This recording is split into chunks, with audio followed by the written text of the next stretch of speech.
আসসালামু আলাইকুম রহমতুল্লাহ। সুপ্রিয় সুধী, আশা করি মহান রব্বুল আলামিনের অশেষ কৃপায় আপনারা সবাই ভালো আছেন। পবিত্র কোরআনে আল্লাহ তাআলা যে সমস্ত ঘটনা উল্লেখ করেছেন তার প্রত্যেকটি ঘটনাতেই আমাদের জন্য রয়েছে অনেক শিক্ষণীয় বিষয়, কিন্তু আমাদের অনেকেই সেই ঘটনাগুলো এমনভাবে উপস্থাপন করেন যাতে শিক্ষণীয় বস্তুগুলো সুস্পষ্ট হয়ে ওঠে না। বক্তাগণ এ সমস্ত ঘটনা বলে শ্রোতাদেরকে কখনো হাসান, কখনো কাঁদান ঠিকই, কিন্তু যেই মহান উদ্দেশ্য নিয়ে আল্লাহ তাআলা এই ঘটনাগুলো উল্লেখ করেছেন সেই সুমহান উদ্দেশ্যগুলো অনেক ক্ষেত্রেই অস্পষ্ট থেকে যায়। কোরআনে বর্ণিত আসহাবে কাহাব বা গুহাবাসীদের আশ্চর্যজনক ঘটনাও কোরআনের শিক্ষণীয় ঘটনাগুলোর মধ্যে অন্যতম একটি ঘটনা, যা বর্তমান সময়ের জন্য অত্যন্ত গুরুত্বপূর্ণ। আজকে আমরা আসহাবে কাহাব অর্থাৎ 7 জন গুহাবাসী সম্পর্কে খুবই সংক্ষেপে আলোচনা করব ইনশাআল্লাহ।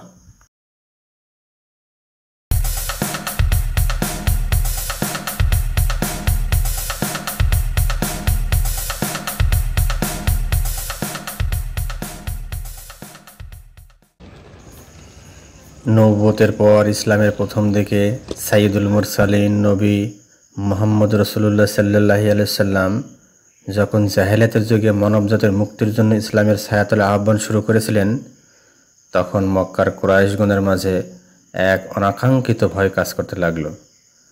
আব্দুল্লাহ ইবনে আব্বাস রাদিয়াল্লাহু তাআলা আনহু থেকে বর্ণিত, মক্কায় যখন রাসূল সাল্লাল্লাহু আলাইহি সাল্লাম নবুয়তের দাওয়াত শুরু করেছিলেন তখন কুরাইশদের মাঝে বিব্রত বোধ এবং অস্বস্তি বোধ শুরু হয়। তখন তারা মুহাম্মদ সাল্লাল্লাহু আলাইহি সাল্লামকে পরীক্ষার জন্য নজর ইবনে হারেস এবং ওকাবা ইবনে আবি মুইতকে মদিনায় ইহুদি পণ্ডিতের কাছে প্রেরণ করে। রাসূলুল্লাহ সাল্লাল্লাহু আলাইহি সাল্লাম সম্পর্কে তারা কি বলে তা জানার জন্য তারা মদিনায় গেল এবং ইহুদি পণ্ডিতদের সাথে আলোচনা করল। ইহুদি পণ্ডিতরা তাদেরকে বলে দিল যে তোমরা তাকে 3টি প্রশ্ন করবে। যদি তিনি এসব প্রশ্নের সঠিক উত্তর দিতে পারেন তাহলে বুঝে নেবে তিনি আল্লাহর রাসূল, আর যদি সঠিক উত্তর দিতে না পারেন তাহলে তিনি রাসূল নন। তাদের প্রথম প্রশ্ন, যারা প্রাচীনকালে শহর ছেড়ে চলে গিয়েছিল তাদের ঘটনা কি, কেননা এটি অত্যন্ত বিস্ময়কর ঘটনা।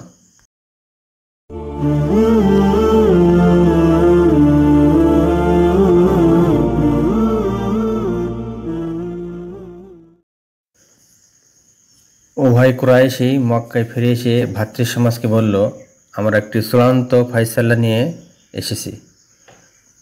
অতঃপর তারা ইহুদি আলেমদেরকে কাহিনী শুনিয়ে দিল। কুরাইশরা রাসূল সাল্লাল্লাহু আলাইহি সাল্লামের কাছে প্রশ্ন নিয়ে হাজির হলো। তিনি শুনে বললেন, আগামীকাল উত্তর দেব, কিন্তু তিনি ইনশাআল্লাহ বলতে ভুলে গেলেন। কুরাইশরা ফিরে গেল। রাসূল সাল্লাল্লাহু আলাইহি সাল্লাম ওহীর আলোকে জবাব দেওয়ার জন্য আল্লাহর তরফ থেকে ওহী আসার অপেক্ষায় রইলেন, কিন্তু ওয়াদা অনুযায়ী পরদিন পর্যন্তও ওহী আগমন করল না, বরং পরের দিনও এই অবস্থায় কেটে গেল। ইতিমধ্যে জিবরাইল আলাইহিস সালামও এলেন না এবং কোনো ওহীও নাজিল হলো না। অবস্থা দৃষ্টে কুরাইশরা ঠাট্টা বিদ্রূপ শুরু করে দিল। এতে রাসূল সাল্লাল্লাহু আলাইহি সাল্লাম খুবই দুঃখিত ও চিন্তিত হলেন। পরের দিন জিবরাইল আলাইহিস সালাম সূরা কাহাফ নিয়ে অবতরণ করলেন। এতে ওহীর বিলম্বের কারণও দেওয়া হলো। ভবিষ্যতে কোনো কাজ করার ওয়াদা করলে ইনশাআল্লাহ বলা উচিত। কুরাইশদের প্রথম প্রশ্নটি ছিল যুবকদের সম্পর্কে। সূরা কাহাফে এই ঘটনা পুরাপুরি বর্ণনা করা হয়েছে, যাদেরকে আসহাবে কাহাব বা গুহাবাসী বলা হয়।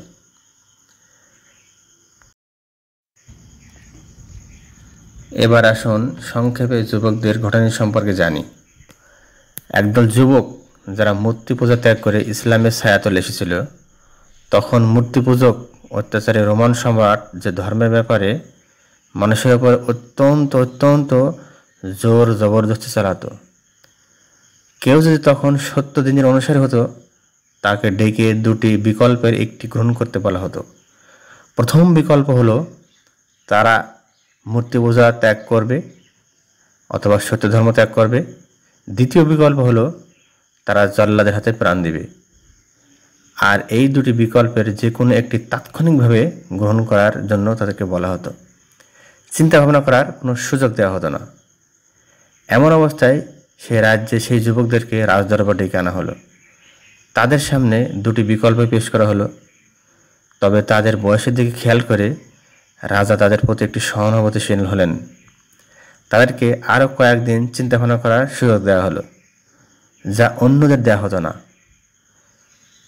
তারা রাজদরবার থেকে বেরিয়ে গেল। এরপর অনেক চিন্তা ভাবনা করে তারা সিদ্ধান্ত নিল তারা এই দুটি বিকল্পের একটিও গ্রহণ করতে চায় না, বরং তারা অন্য কোথাও গিয়ে আত্মগোপন করবে এবং সত্য ধর্ম থেকে সরবে না, আল্লাহর ইবাদত করবে। পরে রাজার উৎপীড়ন থেকে নিজেদের ঈমান এবং জীবন রক্ষার্থে তারা একটি পাহাড়ের গর্তে আশ্রয় নিল এবং আল্লাহর সাহায্য চাইল। আল্লাহ তাআলা তাদেরকে গুহার ভিতরে প্রায় 309 বছর ঘুম পাড়িয়ে রেখেছিলেন। যখন তারা ঘুম থেকে জাগ্রত হলো, তাদের একজন একটি সাথীকে মুদ্রা দিয়ে খাবার কেনার জন্য পাঠালো। যখন সে শহরে প্রবেশ করলো, দেখতে পেল শহর সম্পূর্ণরূপে বদলে গেছে। দোকানি এত প্রাচীন মুদ্রা দেখে হতবিহ্বল হয়ে গেল। সে মনে করল এই যুবক কোনো গুপ্তধনের সন্ধান পেয়েছে এবং এই মুদ্রার উৎস সম্পর্কে সে জানতে চাইল। যুবকটি এমন বিপত্তির মুখে পড়ে আরও অধিক বিস্মিত হলো। বিষয়টি শেষ পর্যন্ত রাজদরবার পর্যন্ত গড়ালো। রাজা যুবকদের কাহিনী শুনে বিস্মিত হলেন।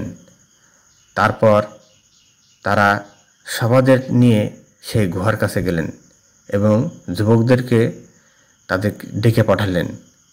তাদের কাছে সমস্ত ঘটনা শুনলেন। শুনে যুবকদের জন্য দোয়া করলেন। পরবর্তীতে তারা সেই গুহার ভিতরেই বসবাস শুরু করেছিল এবং এখানেই তারা মৃত্যুবরণ করে। তাদের সঙ্গে একটি কুকুরই ছিল। সেই কুকুরের নাম কিতমির। কুকুর সহ এদেরকে আসহাবে কাহাব বা গুহাবাসী বলা হয়। সূরা কাহাফের 9 থেকে 26 নম্বর আয়াতে এই ঘটনার বিস্তারিত বর্ণনা রয়েছে।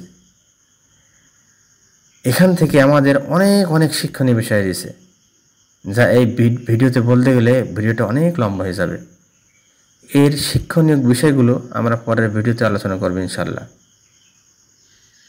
আপনার মতামত কমেন্টে জানাতে ভুলবেন না। সাথে থাকার জন্য ধন্যবাদ।